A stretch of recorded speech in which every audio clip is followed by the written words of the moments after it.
Who is the greatest of all time? You're probably thinking about sports when I ask that question. So you're thinking Michael Jordan, Tom Brady, or Muhammad Ali. But in terms of literature, who is it? J.K. Rowling? William Shakespeare? Stephen King? No. Although all these writers are great, I believe it to be the father of the detective story, the master of the macabre, the Tomahawk Man, Edgar Allan Poe. Born January 19th, 1809, and died October 7th, 1849.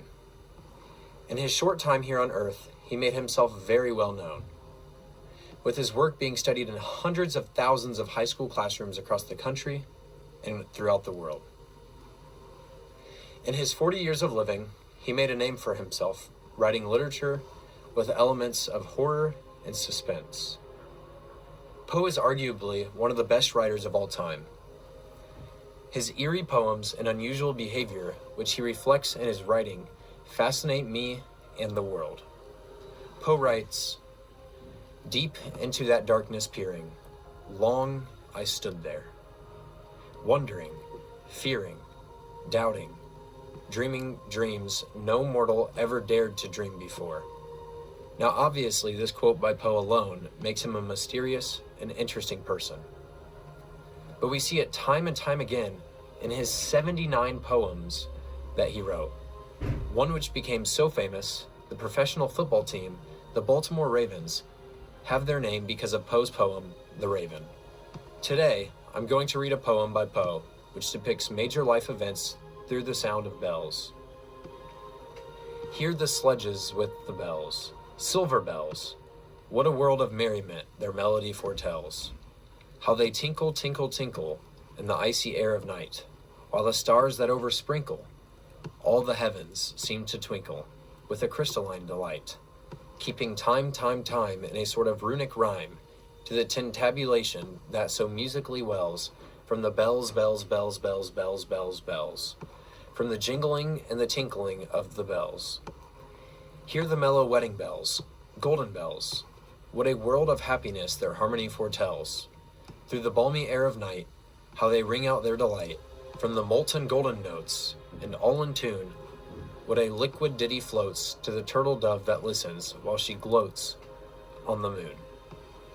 Oh, from out the sounding cells, what a gush of wells, how it swells, how it dwells on the future, how it tells of the rapture that impels to the swinging and the ringing of the bells, bells, bells, of the bells, bells, bells, bells, bells, bells, bells, to the rhyming and the chiming of the bells.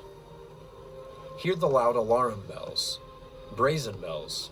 What tale of terror now their turbulence tells. In the startled ear of night, how they scream out their affright.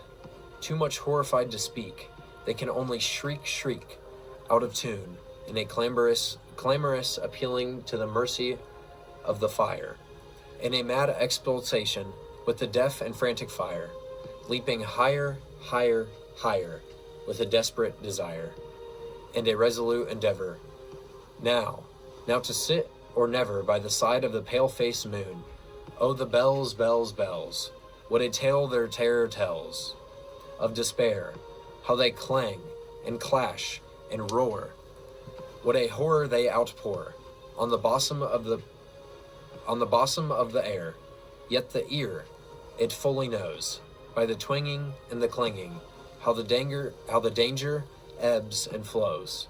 Yet the ear distinctively tells, in the jangling and the wrangling, how the danger sinks and swells, by the sinking or the swelling and the anger of the bells, of the bells, of the bells, bells, bells, bells, and the clamor and the clangor of the bells. Hear the toiling of the bells, iron bells. What a world of solemn thought their monody compels. In the silence of the night, how we shiver with affright at the melancholy meaning of their tone. For every sound that floats from their rust within their throats is a groan. And the people, ah, the people, they that dwell up in the steeple, all alone, and who, toiling, toiling, toiling, in that muffled monotone, feel a glory in so rolling on the human heart a stone. They are neither man nor woman. They are neither brute nor human. They are goals, and their king it is who tolls. And he rolls, rolls, rolls, rolls, rolls. From the bells, and his merry bosom swells within the bells, and he dances and he yells, keeping time in a sort of runic rhyme to the bells of the bells, keeping time in a sort of runic rhyme to the throbbing of the bells, bells, bells, to the sobbing of the bells, keeping time as he knells in a happy runic rhyme to the rolling of the bells, bells, bells, to the tolling of the bells, bells, bells, to the moaning and the groaning of the bells.